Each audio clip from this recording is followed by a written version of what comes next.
So I've briefly mentioned at different points, different speech acts, and I want to get really clear on the four speech acts of a leader. Four speech acts of a leader. So they are promises, they are requests, they are bold requests, and then also declarations. So we've talked about declarations and we use them in our goals. I am an author. By saying so, you make it so. That's essentially what a declaration is. When you're in the fulfillment cycle of your cycles of success, you will need to use a lot of speech acts of a leader to actually help move things forward. So the first speech act, in addition to declarations, actually the second one is a promise. And the structure of the promise is I promise to do X by time Y.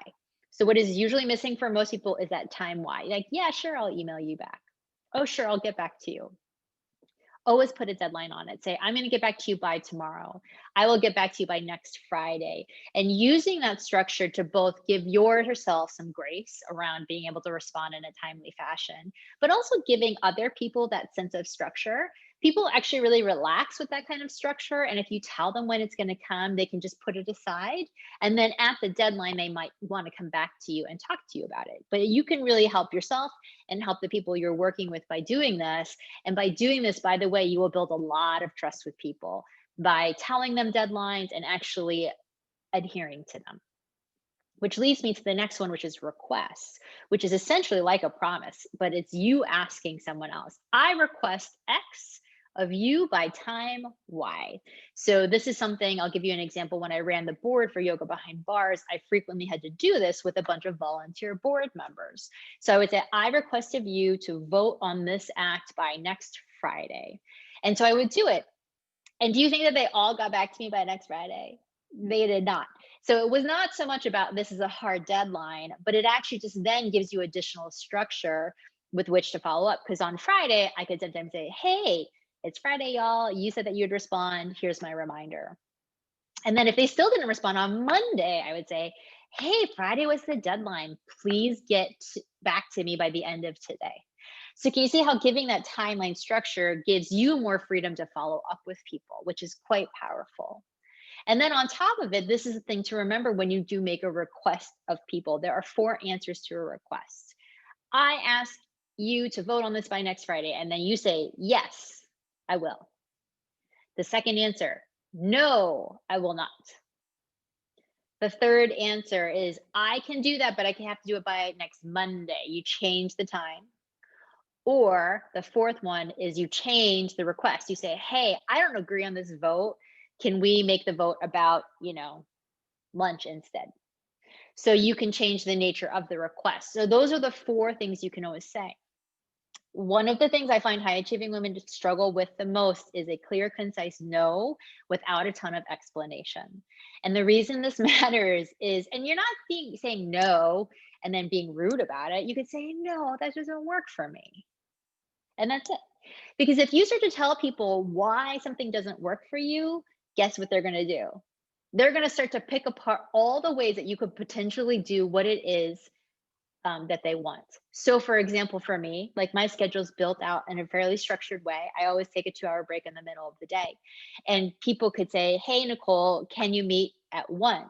And I could say, well, I don't know. That doesn't really work for me because I'm usually walking my dog at that time. And then they might come back to me and say, hey, well, this is really urgent and it's the only time available. And I really need you to do this. And I need you to skip your dog walk. And in my world, skipping my dog walk is just a no-go. It's not good for me. It's not good for Coco. It's not good for lots of things. But can you see when you start to explain your no, people can start to pick it apart. And their emergency is not my emergency. I'm like, all right, I can't meet you until later. But I'm starting to build in the structure. And when you start to build in this boundary of time for yourself, and you're really starting to be clear on your no, people will start to really honor your yes. Your yes means nothing without a no. I'm going to say that again. Your yes means nothing without a powerful no. Like for me, if people ask me to do something and I say yes, they know I'm going to do it. They just know I'm going to do it. There's no question around it. But if I say, because I say no, I'm really clear on that. I'm like, no, that doesn't work for me. And people are always like, all right, Nicole doesn't say yes to everything. And so when you know that, people start to trust you in a different way. They understand that you have strong boundaries, and then they don't push on your boundaries so much. Honestly, people don't push back on me because I'm really clear about the whole thing. So the better you can start to really get at your yes and your no being very powerful through the speech act of a leader, that's when you can start to really make shifts around having clear communication with your family, with work, with your spouse, whatever it is. Okay. And also remembering that when you say you're always giving people free will to say no. That's also another really powerful thing to remember as a leader is to allow people to say no. Like if you ever say no to me, I'll be like, okay, great. That we really always honor that and we don't push back or fight people around their no. That if you want people to respect your no, you also respect their no. Okay.